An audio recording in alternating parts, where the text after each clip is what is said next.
C'est une capsule un peu particulière que je vous propose aujourd'hui.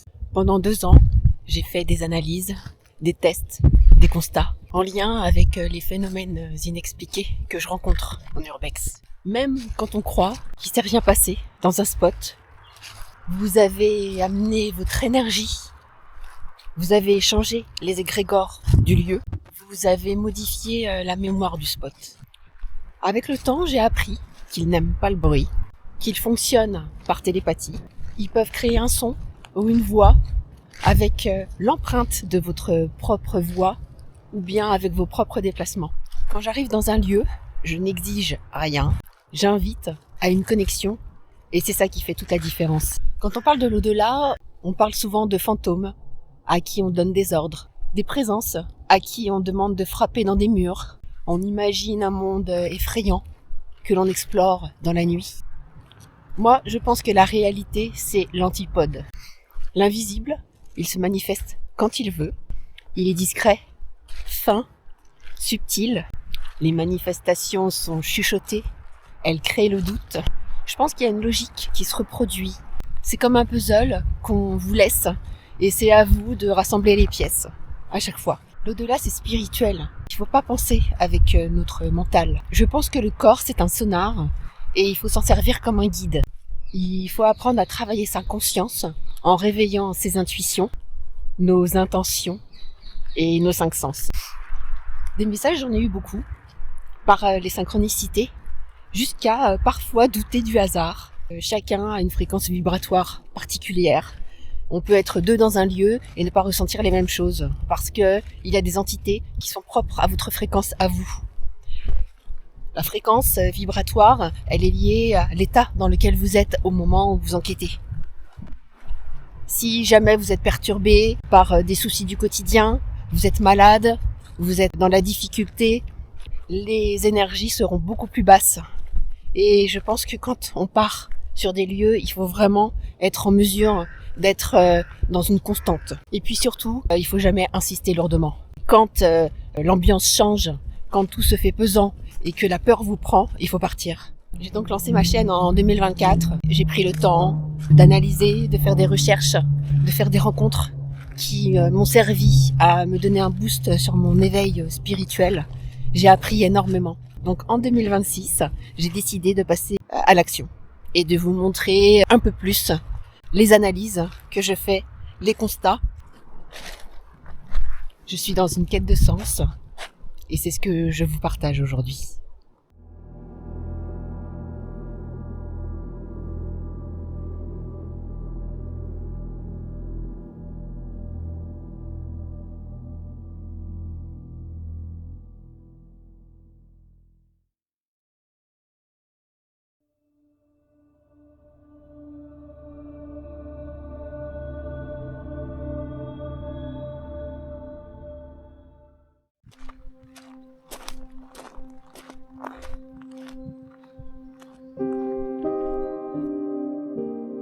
C'est dans une maison bourgeoise abandonnée que je vais me rendre aujourd'hui. Une maison qui a brûlé récemment et dont les flammes ont ravagé la véranda et les 2 chambres la surplombant. C'est une très grande bâtisse, d'une surface de 200 mètres carrés, qui comporte 5 niveaux et 7 chambres. Les infiltrations grignotent peu à peu le plafond qui menace bientôt de s'effondrer.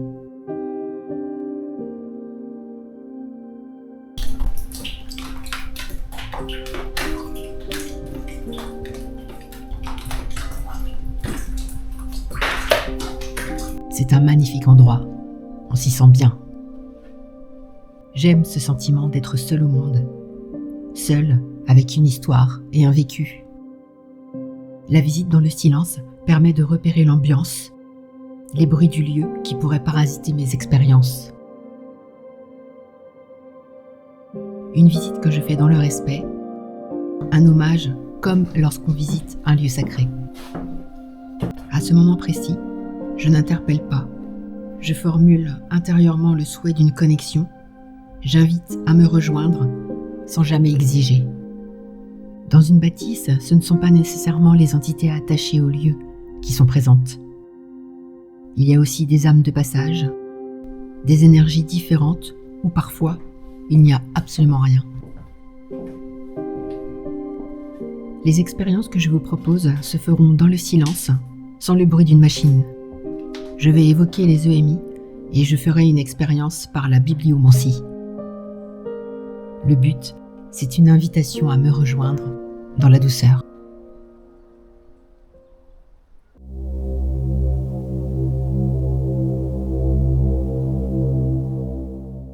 Au niveau de la science, les EMI, ce sont vraiment les seuls cas qui touchent la vie après la mort et qui sembleraient ne pas avoir d'explication, même auprès de la science. Je pense que c'est vraiment une approche, une primo-approche de ce qui peut éventuellement nous attendre derrière. Tous les expérienceurs, en fait, ont eu une limite et à cette limite, on leur a demandé de revenir, que c'était pas leur heure.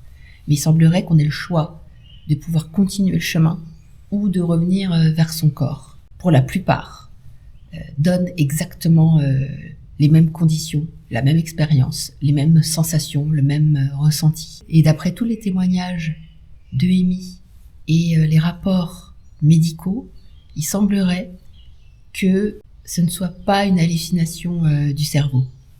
Alors souvent, les EMI, elles sont dues à un choc soudain. Ça va être un accident de voiture, ça va être un arrêt cardiaque, ça va être un choc et le cœur va s'arrêter pendant un moment. Donc le cerveau, lui, continue son existence. C'est souvent très très immédiat. On se sent sortir de son corps et le temps de comprendre. Et on le comprend souvent en voyant son propre corps, mais souvent d'en haut, de l'extérieur. Aussi, il voit à 360 degrés. Donc, ils ont une perception de tout, même en arrière. Il y a comme un espace illimité, avec la sensation d'être un tout, et de tout voir, et de tout pouvoir voir. Quelque chose de frappant aussi, c'est que rien que par la pensée, on peut aller à un endroit. Il y a plusieurs témoignages, ils disent qu'ils ont vu, par exemple, une porte, et hop, ils se retrouvent derrière la porte. Il voit le bout d'un couloir, paf, il se retrouve déjà au bout du couloir. C'est instantané, on va là où on veut. Et ça, c'est intéressant parce que ça se rapproche avec les expériences que j'ai eues, moi, dans des lieux abandonnés, où je posais la question, est-ce que vous nous voyez? Et est-ce que, parce qu'on pense à vous, vous êtes ici? Et on m'avait répondu oui. Donc là, ça concorde. Il y a quelque chose d'intéressant là-dessus. Ils voient et ils entendent. C'est exactement ce que me disent les entités dans les lieux abandonnés. Ils nous voient et ils nous entendent. Ils savent tout. On a un savoir universel. Toutes les bases et toutes les connaissances qu'on peut avoir dans tous les livres réunis dans le monde entier, on le sait. Ça c'est fou d'avoir cette connaissance sans limite. Donc il semblerait que le tunnel, pour 98% des EMI, tout le monde le voit. Donc apparemment, il y a des formes un peu qui diffèrent suivant certaines personnes. Il peut y avoir des côtés un peu sombres, mais c'est toujours cette lumière très forte qu'il y a au bout. Et au bout de ce tunnel, il y a comme un film et on fait défiler votre vie. Il y a même des expérienceurs qui rapportaient que on nous montre aussi toutes les choses négatives qu'on a fait. Et parfois, on a un sentiment de gênance. On est assez gêné de voir aussi les côtés négatifs de ce qu'on a fait dans notre vie.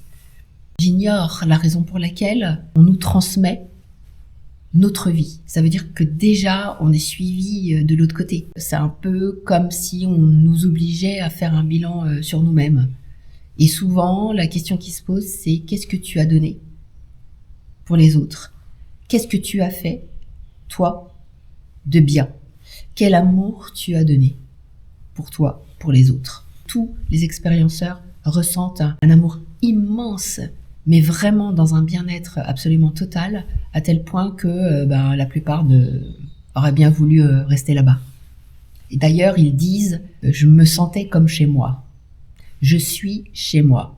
Puis ensuite, ils aperçoivent des formes éthériques qui n'ont pas de visage.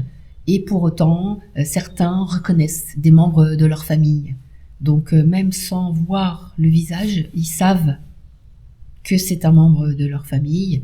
qui souvent leur dit que c'est pas le moment et qu'il faut repartir. Et juste, apparemment, ils amènent comme une main vers vous et ils vous poussent légèrement et vous réintégrez votre corps immédiatement. Donc, en plus de ça, je pense qu'ils ont la sensation d'être partis super longtemps, alors qu'en règle générale, l'arrêt cardiaque, il a duré quelques secondes, voire quelques minutes. Ensuite, il y a une sensation de douleur extrême de réintégrer son corps. On se sent, il y en a qui disent que c'est gluant, il y en a d'autres qui disent qu'on a l'impression d'être dans une boîte de sardines, que c'est étouffant. Et puis, en ayant eu cette sensation d'être un tout et d'être tellement bien en phase totale et de revenir dans un corps qui est tout petit, étriqué et en plus qui est douloureux. Parce que ce qu'il faut savoir, c'est que le choc a eu lieu suite à un accident. Ça peut être la foudre, ça peut être une noyade, ça peut être une électrocution. Et en règle générale, le corps, avant de s'en remettre, il souffre quand même un moment et vous réintégrez immédiatement ce corps dans cette souffrance. En faisant ces constats, moi j'ai plusieurs questions. Je ne sais pas si on va me répondre aujourd'hui.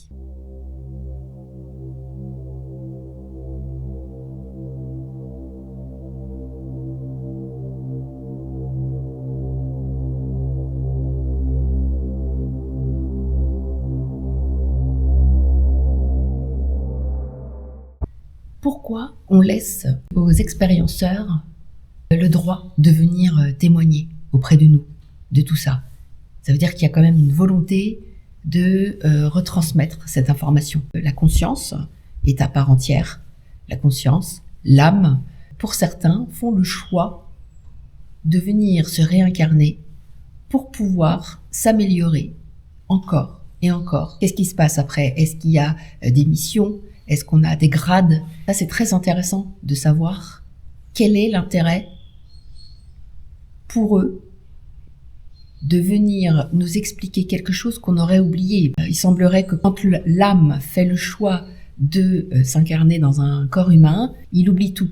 Comme ça, les choses se font tout à fait naturellement en ayant toujours son libre arbitre.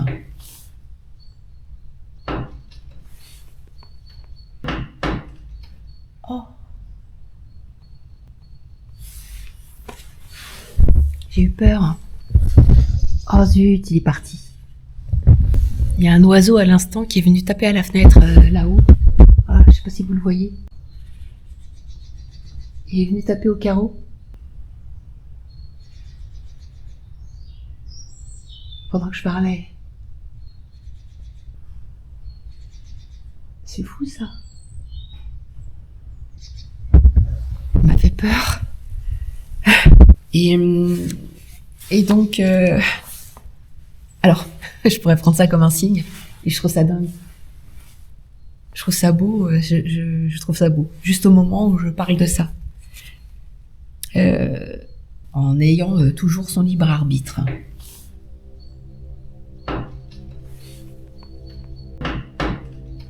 Oh.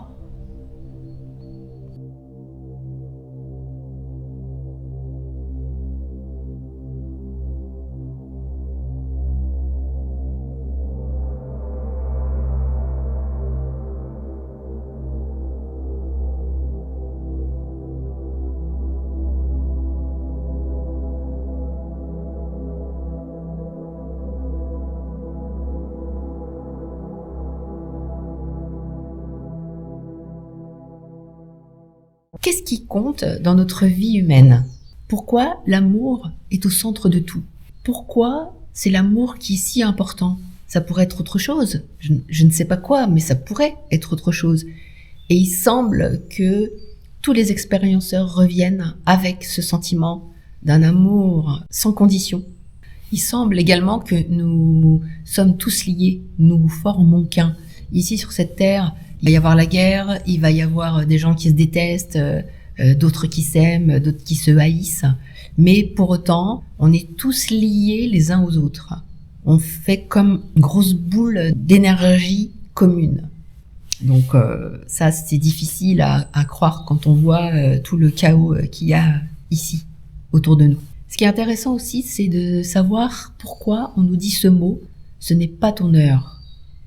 Donc les expérienceurs vont faire une expérience de mort imminente Et tous, on leur explique, après avoir montré le film de leur vie, on leur explique que ce n'est pas leur heure. Ça veut dire quoi? Ça veut dire qu'ils n'ont pas fini leur mission d'âme, c'est ça? En tant qu'âme, on a une mission, on a un challenge, et tant que cette mission n'est pas accomplie, on ne meurt pas. Suivant certaines personnes, les missions de vie vont se faire qu'à la fin de notre vie. Il y en a d'autres qui les font plus précocement. Donc ça voudrait dire que on s'arrête jamais en fait. Il n'y a pas de temps mort, il n'y a pas de mort, on ne s'arrête pas. On s'arrête sous une forme différente, sous une énergie différente, avec un but différent, mais ça ne s'arrête pas. Ça c'est fou. Alors il semblerait aussi qu'on soit accompagné au moment de mourir. Il y a un accompagnement et on vient vous chercher au moment de mourir. Ce sont des médecins, des gens dans le milieu médical qui l'expliquent. Et ça, je trouve que c'est exceptionnel parce que plus ça va, plus on a des témoignages de professionnels, aussi bien des personnes qui sont anesthésistes, on a des psychiatres, on a des gens qui sont dans l'accompagnement du deuil et qui font des bouquins et qui donnent des conférences sur ce qu'ils ressentent et ce qu'ils voient. Et ça, c'est précieux. C'est super intéressant. Plus ça va, plus on avance sur le fait de se convaincre qu'effectivement, il y a quelque chose après. On n'est plus dans celui qui croit qu'il y a la vie après la mort. Il est fou, fou allié. Le siècle dernier, on mettait ces gens-là dans des asiles psychiatriques. Et maintenant, ça y est, on commence avec ce besoin de bien-être en règle générale. On commence à s'approprier un petit peu cet état d'esprit et c'est très bien, c'est très intéressant. Puis d'ailleurs, le temps n'existe pas. C'est pour ça qu'en fait, on a tous ces témoignages qui nous disent, ils ont l'impression d'être partis des heures et des heures, alors qu'en fait, l'arrêt cardiaque, il a eu lieu entre des fois quelques secondes à 2-3 minutes. Donc, c'est vraiment dans un temps très très très restreint et il se passe beaucoup de choses. Et comme le temps n'existe pas, on a l'impression d'être resté super longtemps.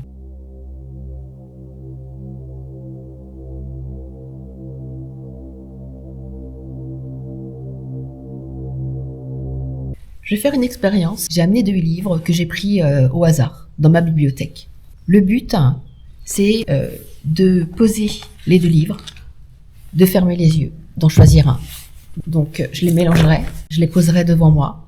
Ensuite, je ferme les yeux, je l'ouvre avec les 2 pouces de façon à me retrouver sur une même ouverture de page. Et ensuite, il ne faut pas bouger les pouces. On reste dans la manière dans laquelle on a ouvert le livre.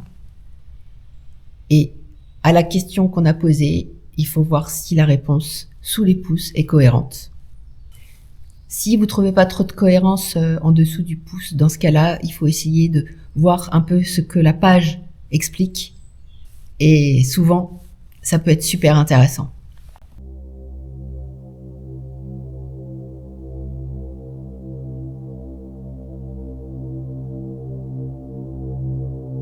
Si ce sont des guides, si ce sont des âmes ou des consciences ou de l'énergie intelligente qui puissent échanger avec moi. Je ne veux pas aujourd'hui avoir affaire à des consciences, des âmes, des énergies qui font des blagues ou qui sont ici juste de passage et qui ne pourraient pas me donner de réponse. Même si c'est relativement calme ici, il y a des fuites au bout, je sais qu'il y a des infiltrations, il peut y avoir du bois qui craque à n'importe quel moment et c'est pas fiable. Par contre, moi franchement ce qui s'est passé avec l'oiseau tout à l'heure, j'ai trouvé ça dingue. Il a tapé à la fenêtre. Je le prends vraiment comme un signe quoi. Peut-être que vous me donnerez quelques signes de votre présence. Je vais ouvrir un livre au hasard et vous pouvez utiliser ce livre pour me donner votre réponse si vous le souhaitez.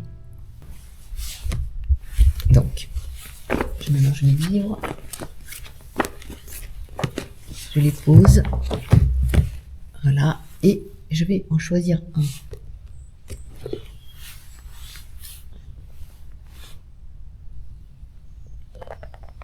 J'ouvre.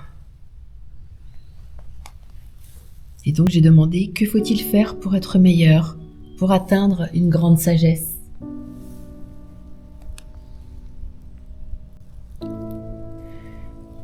Sous mon pouce, il y a la phrase « La terre ferme me donne maintenant la sensation d'être sur une autre planète. J'ai du mal à m'habituer à un sol qui ne bouge pas tout le temps. »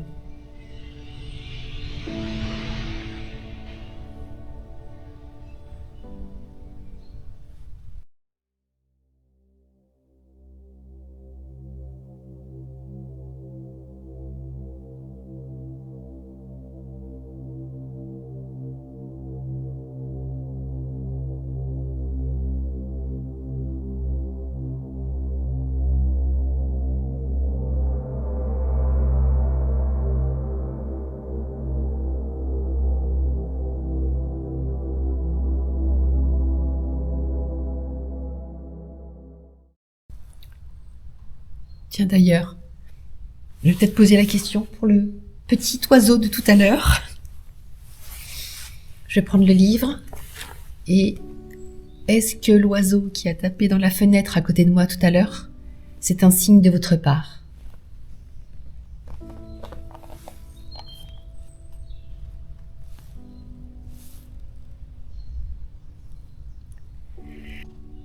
Je me demande si je dois dire ce que je pense.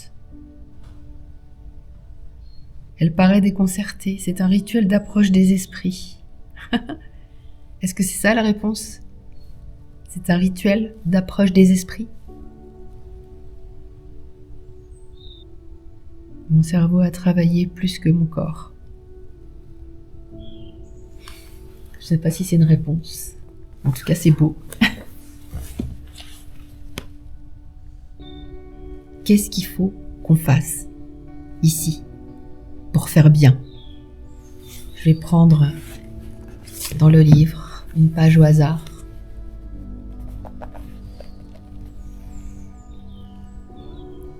C'était un petit jeu auquel on risquait fort de laisser la vie.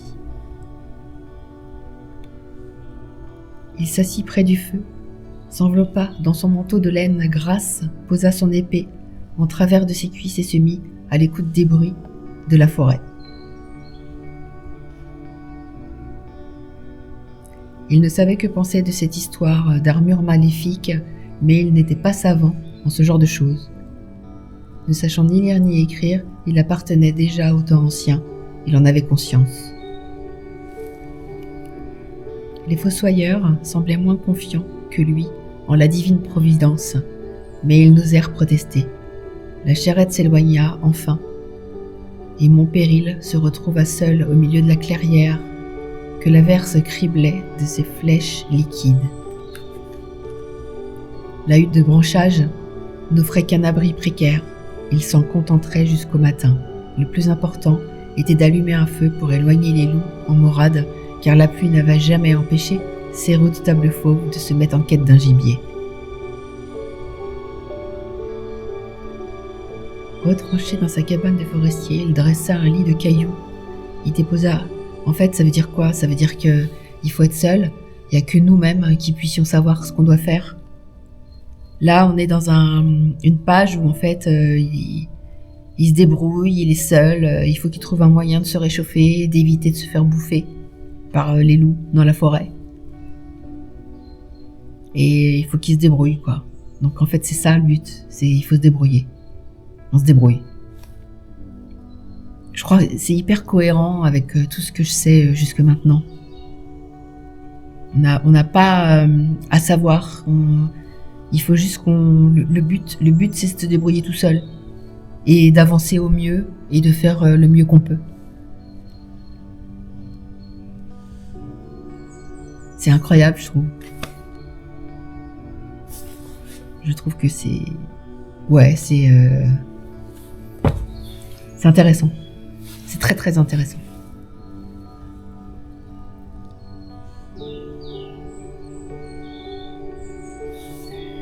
Alors maintenant, je vais peut-être me mettre dans une pièce un peu différente et puis je vais aller voir si avec les baguettes je peux avoir quelques réponses.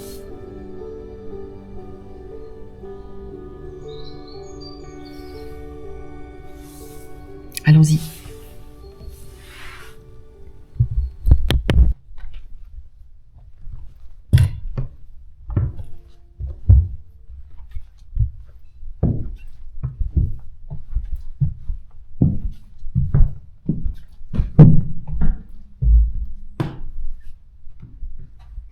C'est l'humidité qui aura le dernier mot sur cette maison.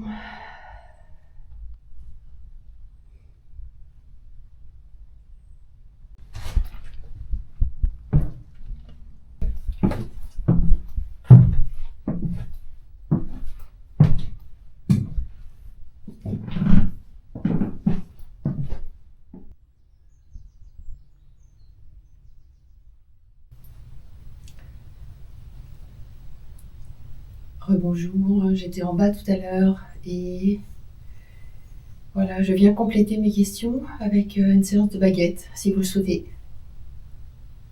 Vous souhaitez y répondre comme tout à l'heure. Est-ce que vous me voyez? Oui, à droite? Non, à gauche.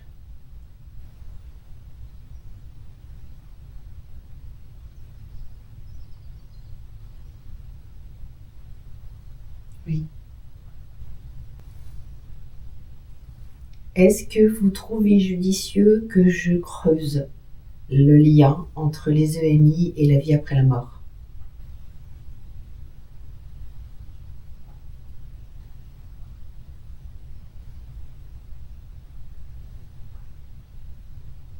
Oui. La séance était très discrète, alors j'ai décidé d'y mettre un terme.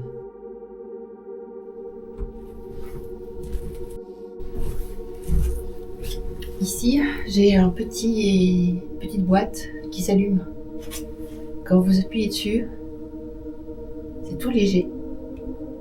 Il faut juste tapoter dessus pour que ça s'allume. Si vous voulez. Je vous laisse l'allumer si vous voulez bien.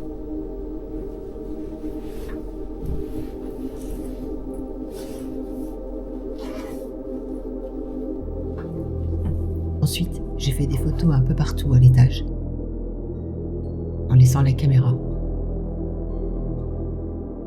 Et quelque chose a retenu mon attention.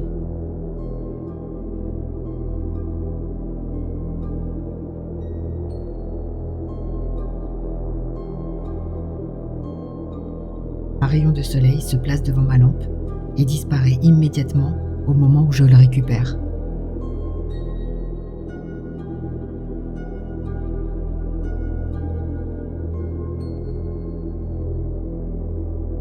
Une synchronicité probablement rationnelle, mais une synchronicité qui me fait sourire.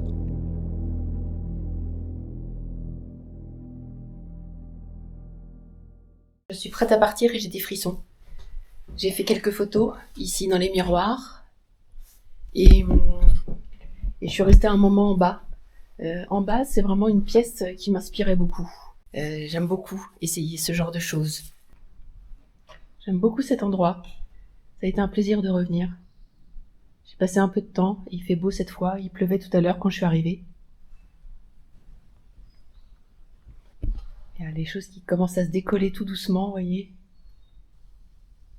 Le plafond qui commence à se décoller. Ici, on aperçoit la noirceur de ce qui a été un incendie. Un incendie qui a dû se déclarer sur la terrasse et qui a fait brûler en priorité cette chambre. Voilà.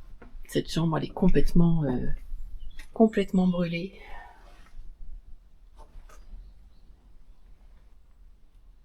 Il y a quand même des choses qui ont été préservées, mais les flammes sont rentrées à l'intérieur, tout a commencé à l'extérieur en fait. Vous voyez. Oh là là, quelle tristesse. C'est magnifique.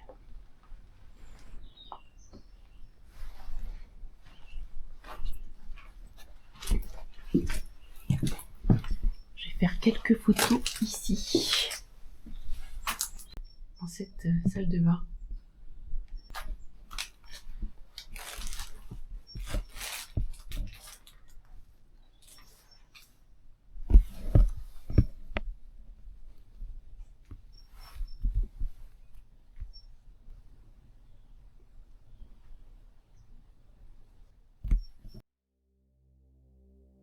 Bien évidemment, ceux qui me connaissent savent que je ne peux pas partir d'un lieu sans faire des photos s'il y a des miroirs. C'était juste avant de repartir, et j'ai bien fait.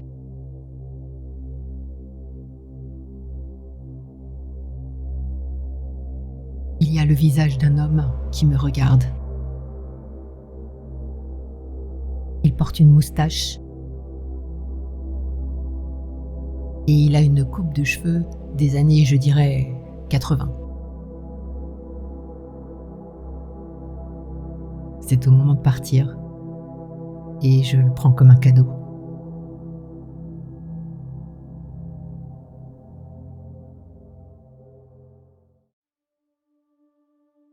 Cette quête est la mienne. J'y consacre mon temps, mon énergie et tout mon amour. Un jour, mon père m'a envoyé un signe de l'au-delà. Depuis cet instant, j'œuvre du mieux que je peux.